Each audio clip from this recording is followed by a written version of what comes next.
Okay बेटा, देखिए जो हमारा चैप्टर 3 चल रहा है, पीरियोडिक टेबल। तो इसमें हमने काफी चीजें कर ली हैं। चैप्टर ये हमारा नियर टू एंड हो गया है। लास्ट क्लास में हमने कुछ ये वाला क्वेश्चन किया था, उसके बाद ये क्वेश्चन आपको मैंने होमवर्क में दिया था। अब हम इस क्वेश्चन को ना पहले तो समझते हैं बारीकी से, क्वेश्चन कह क्या रहा है और आंसर कैसे देना है। ठीक है, लो देखिए सबसे पहला क्वेश्चन सबसे है पहले कि which of the elements is likely to be least reactive element, most reactive element, most reactive non metal. मतलब इसने यहाँ पे कुछ क्वेश्चन पूछे हैं हमसे, जो हमने इसको देख के देना है। तो हमें एक एक्सपेरिमेंटल डाटा दिया हुआ है। क्या डाटा दिया हुआ है देखिए, हमें इस डाटा में बताया हुआ है कि आपको कुछ एलिमेंट्स दिए हैं, एलिमेंट्स के नाम नहीं बताए, उनको 1 2 3 4 5 6 बोल दिया। अभी एलिमेंट कुछ भी हो सकता है, sodium, potassium, aluminium, it could be any, but उसने बताया नहीं कौन सा है। और हमें डेल्टा H1 दे दिया, मतलब हमें आयनाइजेशन एनर्जी 1 दे दी और आयनाइजेशन एनर्जी 2, और इसे क्या कहते हैं, साथ में और क्या दे दिया, गेन एंथैल्पी। साथ में क्या दे दिया हमें, इलेक्ट्रॉन गेन एंथैल्पी। अब इसको करने से पहले एक आपको मैं छोटा सा नोट बताता हूँ, याद रखना। अगर इलेक्ट्रॉन गेन एंथैल्पी की वैल्यू बहुत ज्यादा नेगेटिव में है, अगर इलेक्ट्रॉन गेन एंथैल्पी की वैल्यू इज वेरी नेगेटिव, यानी मोर नेगेटिव, बहुत ज्यादा नेगेटिव में है, तो वो नॉन मेटल होते हैं। हमेशा याद रखना, क्योंकि नॉन मेटल ही गेन करेंगे। तो if electron gain enthalpy is equal to more negative, मतलब बहुत ज्यादा नेगेटिव, तो वो होते हैं हमारे नॉन मेटल्स। तो पहले तो ये लोकेट कर लो इसमें। एक मैंने एडिशनल इंफॉर्मेशन बताई आपको, जो याद रखना है। क्या बताया आपको कि अगर इलेक्ट्रॉन गेन एंथैल्पी बहुत ज्यादा नेगेटिव में हो तो वो नॉन मेटल होंगे। तो चेक करो, -60 बहुत ज्यादा नहीं होता, -48 बहुत ज्यादा नहीं होता, -328 बहुत ज्यादा होता है, -295 बहुत ज्यादा होता है, प्लस में तो होता ही नहीं है, माइनस बहुत कम। तो इस टेबल को देख के हमें ये पता चल गया कि ये जो दो नॉन मेटल होंगे ना, ये जो दो एलिमेंट्स हैं ये नॉन मेटल होंगे। बोलो बेटा, पहली चीज क्लियर होगी, मैंने क्या समझाया आपको, पहली चीज क्लियर हो गई। Yes sir. यस क्या सर। बताया कि जो नॉन मेटल होता है ना वही इलेक्ट्रॉन गेन करेगा, बाकी तो गेन कर ही नहीं सकते। तो नॉन मेटल जब गेन करेगा तो एनर्जी लॉस करेगा, यानी मोर नेगेटिव। अगर डेल्टा H की Eg गेन एंथैल्पी में वैल्यू बहुत नेगेटिव हो तो नॉन मेटल होता है। तो हमें पता चल गया कि ये दो जो है ना ये नॉन मेटल होंगे, मतलब 3 और 4 नॉन मेटल है। ठीक है जी, अब हम आगे करते हैं क्वेश्चन। अब हमारा पहला क्वेश्चन है द लीस्ट रिएक्टिव एलिमेंट। ठीक है जी, लो जी, अब जरा इस क्वेश्चन 1 का आंसर देखते हैं। क्वेश्चन 1 का आंसर, अब हम यहां से सॉल्यूशन स्टार्ट करते हैं। तो अब हम यहां से क्वेश्चन 1 का आंसर देखेंगे। कह रहा है द लीस्ट रिएक्टिव एलिमेंट। तो जब यहाँ पे मेटल और नॉन मेटल ना बोला हो ना तो वो मेटल ही होता है। बेटा याद रखना, कभी भी ऐसा क्वेश्चन आ जाए ना कि लीस्ट रिएक्टिव एलिमेंट बताओ और ये नहीं बताया मेटल या नॉन मेटल, तो बाय डिफॉल्ट मेटल ही लेना है। ठीक है बेटा, मेटल का मतलब H1 और H2 देखना है, Eg देखना ही नहीं है। तो देखो लीस्ट रिएक्टिव वो होता है जो इलेक्ट्रॉन लॉस ना करे ज्यादा। क्या बताया मैंने बेटा कि लीस्ट रिएक्टिव कौन होगा, लीस्ट रिएक्टिव का मतलब क्या होता है, जो इलेक्ट्रॉन लॉस ना करे। जो जल्दी लॉस कर दे वो ज्यादा रिएक्टिव है। समझ गए ना, देखो लीस्ट रिएक्टिव का मतलब होता है जो रिएक्ट ना करे। रिएक्ट ना करने का मतलब है इलेक्ट्रॉन लॉस ना करे। तो आप चेक करो कि डेल्टा H1 किसका सबसे ज्यादा है। चेक करो किसका सबसे ज्यादा डेल्टा H1, चेक करो, बताओ किसका सबसे ज्यादा है। कह रहा है लीस्ट रिएक्टिव, किसका सबसे ज्यादा है, फिफ्थ का। फिफ्थ का, यानी इसका आंसर है हमारा फिफ्थ। जिसका ज्यादा होगा ये हो गया हमारा फिफ्थ। अब फर्स्ट केस समझ में आ गया, बोलो बेटा, अभी समझ में आ गया कि ए का आंसर हमने फिफ्थ क्यों लिया। बोलो बेटा, this is the answer, fifth element. Yes sir. क्यों, क्योंकि कह रहा है लीस्ट रिएक्टिव एलिमेंट। तो लीस्ट रिएक्टिव वो होता है जो रिएक्ट ना करे, रिएक्ट ना करे मतलब इलेक्ट्रॉन लॉस ना करे। तो डेल्टा H1 किसका सबसे ज्यादा है, देख लो। तो सबसे ज्यादा मतलब बहुत ज्यादा एनर्जी चाहिए इलेक्ट्रॉन लॉस करने के लिए, तो वो जल्दी लॉस करेगा नहीं। अब आ जाओ सेकंड, मोस्ट रिएक्टिव मेटल। अब मोस्ट रिएक्टिव वो होता है जो जल्दी इलेक्ट्रॉन लॉस कर दे, कम एनर्जी पे। कम एनर्जी पे आपने देखा होगा कई लोग ऐसे होते हैं, थोड़ा सा मजाक कर लो लड़ने लग जाते हैं, यानी मोस्ट रिएक्टिव। और कई लोग ऐसे होते हैं आप बहुत ज्यादा मजाक कर दो, बहुत ज्यादा इंसल्ट कर दो तो भी नहीं लड़ते, यानी वो लेस रिएक्टिव में आते हैं। समझ में आ रही है बात मैं क्या कह रहा हूँ, फिर से सुनो। Most reactive metal, most reactive वो होता है जो कम एनर्जी में इलेक्ट्रॉन लॉस कर दे। मतलब ऐसे समझो वो लोग जिनको आप थोड़ा सा भी मजाक करो ना एकदम लड़ने आ जाते हैं, that is called most reactive. तो मोस्ट रिएक्टिव वो होगा जिसका डेल्टा H1 सबसे कम होगा, very small, very less value और सबसे less value, very small value. Check करो, वेरी स्मॉल वैल्यू जिसकी होगी, मतलब हम लेस लिख देते हैं, वेरी लेस। तो देखो कौन सा है, चेक करो, डेल्टा H1 किसका सबसे कम है, चेक करो, सेकंड। Second, second. ये सेकंड वाला। अब समझ में आ रहा है ना, ये क्वेश्चन बहुत डिफिकल्ट है, जल्दी समझ में नहीं आता है, सो इसको समझते जाना जैसे जैसे समझा रहा हूँ। अब आ जाओ इसका सी पार्ट। अब सी पार्ट और भी इंटरेस्टिंग है, सी पार्ट का आंसर मैं थोड़ा सा शुरू में बता चुका हूँ। सी पार्ट कह रहा था मोस्ट रिएक्टिव नॉन मेटल, तो अब मैंने आपको बताया था नॉन मेटल तो दो ही हैं, यानी आपने बाकी किसी को देखना ही नहीं है, ये दो नॉन मेटल है, यानी ये 3 और ये 4 हमारा जो है ये नॉन मेटल है, ये मैंने आपको बताया क्यों है। ठीक है, अब क्वेश्चन देखो क्या कह रहा है, द मोस्ट रिएक्टिव, तो मोस्ट रिएक्टिव वो होता है जिसकी नेगेटिव में वैल्यू सबसे ज्यादा, तो कौन है इन दोनों में, किसकी नेगेटिव में वैल्यू सबसे ज्यादा है, 3 और 4, किसकी, 3। है ना 3, तो इसका तो आंसर आ गया 3। 4। अब इसका डी पार्ट देखो, डी पार्ट बोलो, डी पार्ट कह रहा है the least reactive non metal, तो नॉन मेटल तो यही दो हैं, तो अगर एक मोर रिएक्टिव है तो दूसरा नॉन लेस रिएक्टिव होगा, ये नहीं है नॉन नॉन मेटल, ध्यान रखना। कई बच्चे सोचते हैं कि जिसकी नेगेटिव में कम, तो पहली बात तो ये नॉन मेटल है ही नहीं, नॉन मेटल होता है जिसकी 100 से ऊपर होती है वैल्यू, समझाने के लिए बता रहा हूँ, तो यही दो हुए नॉन मेटल, तो दूसरा एलिमेंट हो गया आपका 4। लो पहले तो यहां तक क्लियर कर लो, फिर अगले दो क्वेश्चन में बहुत दिमाग लगने वाला आपका, फिर मैं उनकी बात करूंगा, वेरी वेरी इंपॉर्टेंट। यहां तक देख लो and ask your doubt. Okay, ठीक है जी, अब हम इसका ई पार्ट और एफ पार्ट समझते हैं, वेरी इंपॉर्टेंट। ई पार्ट और एफ पार्ट जल्दी समझ में नहीं आता, समझना जरा, ये रहा हमारा ई पार्ट और यहाँ पे कर लिख देता हूं मैं एफ पार्ट। तो श्वेतिका मुझे आपकी हेल्प चाहिए, रीड ई पार्ट क्या कह रहा है, the metal, the The metal metal which can form a stable binary halide of the formula MX2, MX2. Binary का मतलब होता है दो इलेक्ट्रॉन तक लॉस होना, बाइनरी का मतलब होता है जिसका दूसरा इलेक्ट्रॉन भी लॉस हो जाए, मतलब देखो क्या कह रहा है कि वो मेटल बताओ जो MX2 बनाए। अब आप अपना ना 9th क्लास रिकॉल करो, आपने 9th में पढ़ा हुआ है कि MX2 कब बनेगा, जब M के ऊपर 2 चार्ज हो और X के ऊपर -1, मतलब उल्टा ले जाओ, हम इसको क्रॉस मल्टीप्लाई करते थे ना 9th में, याद है, तो ये ऐसे हो जाएगा क्रॉस Yes, उल्टा, sir. याद आ गया। तो यानी आपने ये देखना है कि मेटल 2+ मतलब दो इलेक्ट्रॉन लॉस हो सकते हो, तो चेक करो डेल्टा H2 किसका कम है, क्योंकि दो इलेक्ट्रॉन लॉस होने हैं तो दूसरा भी लॉस हो जाएगा, तो चेक करो डेल्टा H2 किसका कम है, चेक करो किसका कम है, किसका कम है, 6. 6। तो यहाँ पे 6. जो हमारा आंसर आएगा, ये आएगा आंसर जो है यहाँ पे, ये है हमारा 6। अब समझ में आया, ये मुश्किल है, ये जल्दी समझ में नहीं आता बच्चों को।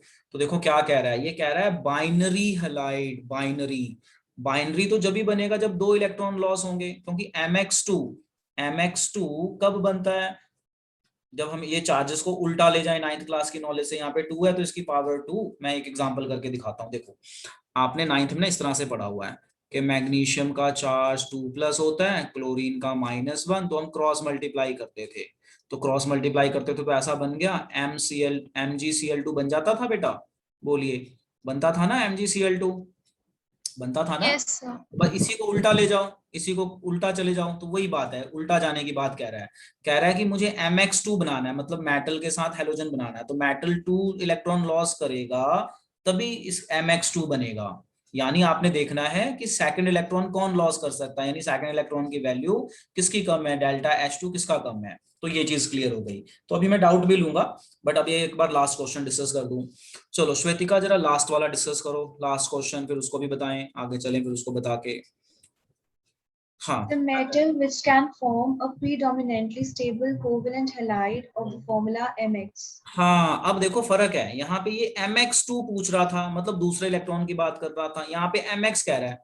अब इसको समझो, M मतलब मेटल, अब कह रहा है कि आपको MX दे दिया, अब बताओ ये कौन प्रीडोमिनेंटली बनाएगा, तो MX का मतलब क्या है, 1 1, यानी +1 चार्ज और इसका -1 चार्ज। यहाँ तक क्लियर हो गया ना, X2 का मतलब था दो इलेक्ट्रॉन तक देखना है, और इसका मतलब है एक इलेक्ट्रॉन लॉस होना चाहिए, दूसरा लॉस नहीं होना चाहिए, तो दूसरा लॉस नहीं होना चाहिए, तो आप देखो कि डेल्टा H2 किसका सबसे ज्यादा है, क्योंकि सबसे ज्यादा होगा तो लॉस नहीं होगा, किसका सबसे ज्यादा है डेल्टा H2? Sir, चेक करके बताओ First. किसका सबसे ज्यादा है, फर्स्ट। तो इसका आंसर आएगा आपका 1। Here answer is 1। तो यहाँ पे जो मैंने लास्ट के 2 टॉपिक करवाए हैं ना, इसमें दिक्कत आती है बच्चों को ज्यादा। तो अब मैं इसको एक बार दोबारा समझाता हूँ बेटा, समझिए अब यहाँ पे ध्यान से देखिए। आपको first question, second, third, fourth तक कम प्रॉब्लम आती है, ज्यादा प्रॉब्लम आती है ई पार्ट और एफ पार्ट में। तो मैं ई और एफ पार्ट बेटा दोबारा बता रहा हूँ, समझना जरा ध्यान से। तो मैं अपना ई पार्ट से शुरू करता हूँ। ई पार्ट में कह रहा है कि mx2 बनाना है। तो mx2 बनाने का मतलब मेटल को 2 इलेक्ट्रॉन लॉस करने पड़ेंगे। तो हमने चेक करना है कि कौन लॉस कर सकता है। तो इसमें हमने देखा कि लास्ट वाले का कम है, तो ये जल्दी लॉस हो जाएगा। सेकंड लास्ट क्वेश्चन में कह रहा है कि मुझे mx बनाना है, इससे ज्यादा नहीं बनाना। तो mx बनाने का मतलब है कि पहला इलेक्ट्रॉन तो लॉस हो जाए बट सेकंड लॉस ना हो। क्योंकि अगर सेकंड लॉस नहीं होगा तभी +1 रहेगा ना, पहला लॉस हो गया दूसरा भी होगा तो +2 में चला जाएगा। तो क्वेश्चन है कि मुझे mx बनाना है। mx मतलब 1 इलेक्ट्रॉन लॉस होना चाहिए। तो 1 इलेक्ट्रॉन लॉस होने का मतलब है सेकंड वैल्यू ज्यादा हो सबसे। तो सबसे ज्यादा है हमारी ये वाली फर्स्ट वाली, तो ये हमारा 1 आंसर होगा। तो ये बहुत ही मतलब मुश्किल क्वेश्चन में आता है, बच्चों को ये जल्दी समझ में नहीं आता। अभी मैंने इसको समझा दिया है, अब आप इसको नोट कर लीजिए और कोई दिक्कत है तो प्लीज आस्क। ओके बेटा, तो हमने ये डिस्कस किया। अब आप इसकी बेटा प्रैक्टिस करना है, इस क्वेश्चन की प्रैक्टिस करोगे तो ही अच्छे से समझ में आएगा। प्रैक्टिस करोगे तो डाउट आएगा तो मुझे नेक्स्ट क्लास में बताना। अब आ जाओ आगे। अब ये क्वेश्चन है which has more negative gain enthalpy. तो देखो मैंने कुछ ऑप्शंस दिए हुए हैं और यहाँ लिखा भी है keep in mind common mistake. यहाँ पे एक बड़ी कॉमन मिस्टेक होती है। सो देखो फ्लोरीन और क्लोरीन आ जाए तो इसका तो आंसर मैंने बता ही दिया था, याद है ना सान्या, याद है ना कि अगर फ्लोरीन और क्लोरीन इकट्ठे आ जाए तो मैंने बता दिया था कौन सा लेना है, क्लोरीन, क्योंकि फ्लोरीन में इलेक्ट्रॉन की रिपल्शन हो जाती है। अब इसका बी पार्ट है कि नाइट्रोजन और फ्लोरीन में किसकी ज्यादा होगी गेन एंथैल्पी, मतलब किसकी मोर नेगेटिव होगी। तो अब नाइट्रोजन और फ्लोरीन आ जाए ना, देखो क्लोरीन और फ्लोरीन आ जाए तो क्लोरीन की ज्यादा होगी। और मैंने बताया था अगर फ्लोरीन किसी और के साथ आ जाए ना तो फ्लोरीन को ही ज्यादा लेना है, क्योंकि वो पीरियड में सबसे छोटे साइज में आता है इसलिए। और यहाँ पे एक और लॉजिक है। लॉजिक क्या है, देखो नाइट्रोजन है यहाँ पे, तो नाइट्रोजन की कॉन्फ़िगरेशन क्या होती है चेक करते हैं। Atomic number 7, 1s2 2s2 2p3। तो ये हाफली फिल्ड है, देखो हाफली फिल्ड है ना, बोलो बेटा जल्दी, हाफली फिल्ड है। तो Yes, हमें पता sir. है halfly filled and fully filled orbitals, halfly filled and fully filled orbitals क्या होते हैं, एक्स्ट्रा स्टेबल। तो एक्स्ट्रा स्टेबल होने के कारण ये ना तो इलेक्ट्रॉन गेन कर ही नहीं पाएगा क्योंकि एक्स्ट्रा स्टेबल है। चलिए इसको नोट कर लीजिए क्विकली। अब ऐसे क्वेश्चन मैंने बहुत करवाए पीछे पीरियोडिक टेबल में कि भाई इसमें कितने एलिमेंट होंगे, इसमें इतने एलिमेंट होंगे तो क्यों होंगे। अब ये फिर से वही रिपीट क्वेश्चन आ गया। तो क्वेश्चन है कि on the basis of quantum number justify that sixth period of periodic table should have 32 elements. तो अब यहाँ से लॉजिक निकाल लो। यहाँ से क्या लॉजिक निकलेगा, 6s के साथ क्या क्या यूज हो रहा है बताओ श्वेतिका, क्या क्या यूज हो रहा है बोलो। ये अफबाउ रूल के हिसाब से बोलो कि जो हमारा सिक्स्थ पीरियड है, सिक्स्थ पीरियड में कौन कौन सी से वो यूज हो रहे हैं orbitals, 6s 6s, 4f, 4f 5d, 5d and 6p। 6p. ठीक है, तो s में 2 इलेक्ट्रॉन होते हैं, f में 14 इलेक्ट्रॉन होते हैं, d में 10 इलेक्ट्रॉन होते हैं और p में 6 इलेक्ट्रॉन होते हैं। इन सभी इलेक्ट्रॉन का टोटल करो, कितना आया टोटल, टोटल करोगे तो कितना आया, total electron is 32, hence elements are 32। तो इसको दोबारा नहीं लिखना, ये एक तरह का रिपीट क्वेश्चन हो गया, हमने यहाँ इसके इस तरह के बहुत सारे क्वेश्चन पीछे पढ़े थे। ठीक है, सो आप बस इसको लिखेंगे नहीं, लिखने की जरूरत नहीं है इस क्वेश्चन को क्योंकि ये रिपीट क्वेश्चन हो गया। तो you can always right like this, तो उसकी थ्योरी आप बना सकते हैं। अब आ जाओ यहाँ पे नेक्स्ट क्वेश्चन में। अब आ जाइए यहाँ पे। अब ये क्वेश्चन बहुत इंपॉर्टेंट है बेटा। क्या है ये क्वेश्चन, क्वेश्चन है why do elements in same group have similar physical properties and chemical properties, near around same हो जाती है फिजिकल एंड केमिकल प्रॉपर्टीज। बहुत इंपॉर्टेंट क्वेश्चन है। तो मैंने आपको बताया था कि जब भी कभी ग्रुप की बात हो तो आप ग्रुप 1 ले लो हमेशा, लो जी ग्रुप 1 ले लेते हैं। ग्रुप 1 की शॉर्टकट क्या थी? शॉर्टकट थी हमारी लीना की रब से फरियाद, रब से सीजियम एंड फ्रेंशियम। ठीक है, ये थोड़ा ज्यादा बड़ा बड़ा लिख दिया, इरेज करते हैं, थोड़ा छोटा कर देते हैं। सो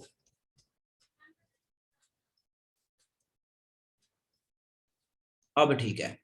अब आप देखो तो सभी एलिमेंट्स का तो इलेक्ट्रॉनिक कन्फिगरेशन लिखना मुश्किल है, तो हम क्या करते हैं, हम इसकी लिख लेते हैं। हाइड्रोजन की इलेक्ट्रॉनिक कन्फिगरेशन होती है 1s1, इसकी होती है 1s2 2s1, सोडियम की होती है 1s2 2s2 2p6 3s1। अब जरा इन सबके ना लास्ट शेल चेक करो, और 10th वाली भी लिख लेते हैं।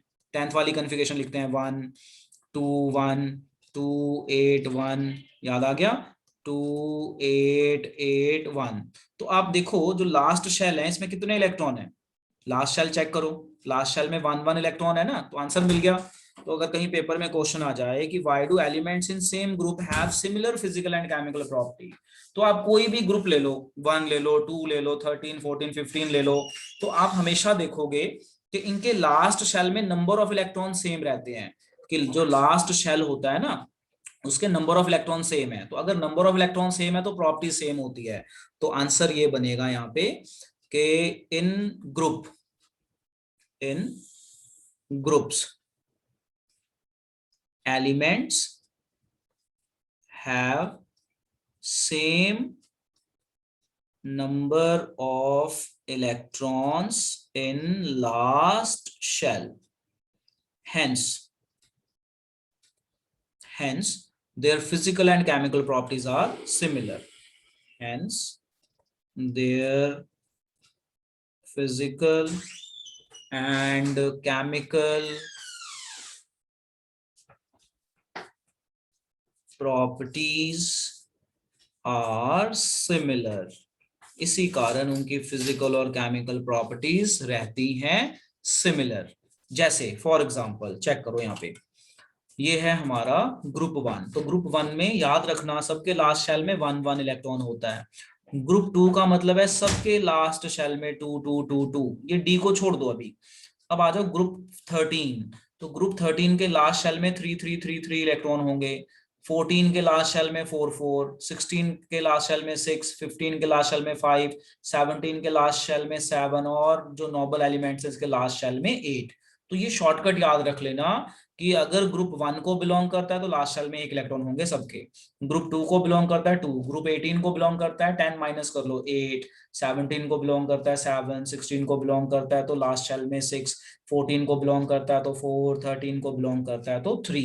इसी कारण इनकी प्रॉपर्टीज सेम होती है। तो ये बहुत ही इंपॉर्टेंट क्वेश्चन है कि जो हमारे ग्रुप वाले एलिमेंट होते हैं उनकी प्रॉपर्टी सेम क्यों होती है। तो आंसर है because their last shell have same number of electrons। चलिए बेटा नोट कर लीजिए, वेरी वेरी इंपॉर्टेंट।